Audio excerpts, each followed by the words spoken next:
Prenez un moment pour porter attention à quelque chose que la plupart des gens négligent. Votre attitude peut influencer la façon dont les autres vous perçoivent avant même que vous n'ayez prononcé un seul mot. Et non, il ne s'agit pas d'avoir des traits parfaits, de porter des vêtements hors de prix ou d'essayer d'impressionner votre entourage. Il s'agit de présence. Votre façon de vous tenir, de parler, d'écouter, de bouger et de réagir peut communiquer discrètement confiance en soi, maturité et respect de soi. Avant d'aborder les points principaux, prenez une seconde pour soutenir la chaîne en cliquant sur le bouton « J'aime » et dites-moi dans les commentaires d'où vous regardez. J'apprécie toujours de voir la diversité des endroits représentés ici. Commençons maintenant par quelque chose que bien des hommes ignorent. En vieillissant, on a parfois tendance à trop se focaliser sur notre apparence.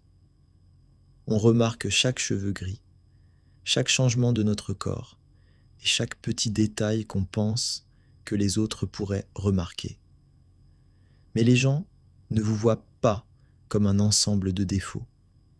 Ils perçoivent l'ensemble, votre expression, votre posture, ta voix, votre énergie et surtout votre aisance naturelle. Voici 10 habitudes simples pour communiquer cela plus naturellement. Numéro 1. Améliorez votre posture. Imaginez la différence entre une personne entrant dans une pièce les épaules affaissées et une autre se tenant droite, la poitrine détendue et le dos équilibré. La deuxième semble immédiatement plus sereine. Pas besoin d'en faire trop. Gardez simplement le dos naturellement droit, les épaules détendues et la tête dans une position confortable. Une bonne posture vous donne une allure plus confiante et vous aide à vous sentir mieux dans votre corps. Et la première impression est souvent rapide. Numéro 2. Établissez un contact visuel naturel. Le contact visuel est important, mais il y a une différence entre un regard assuré et un regard fixe. Lorsque vous croisez le regard de quelqu'un, tenez-le naturellement un bref instant. Vous pouvez ajouter un petit sourire ou un hochement de tête discret, puis laisser votre attention se porter ailleurs. Le but n'est pas de dominer la conversation. Le but est de communiquer que vous êtes assez à l'aise pour être présent. Lorsque le contact visuel est détendu et non forcé, les conversations deviennent généralement beaucoup plus naturelles. Troisième conseil, prenez votre temps. Un signe courant de nervosité est de parler trop vite. Quand on est anxieux, on peut ressentir le besoin de tout dire immédiatement. Essayez de faire le contraire. Ralentissez légèrement votre débit. Faites des pauses entre les idées importantes. Terminez vos phrases sans vous précipiter sur la suivante. Inutile de prendre une voix artificiellement grave. Parlez simplement comme si vous aviez le temps de dire ce que vous voulez. Un débit mesuré peut rendre votre communication plus réfléchie et maîtrisée. Quatrième conseil, arrêtez de vous concentrer sur chaque imperfection. Vous avez peut-être commencé à remarquer des cheveux gris. Votre corps a peut-être changé au fil des ans.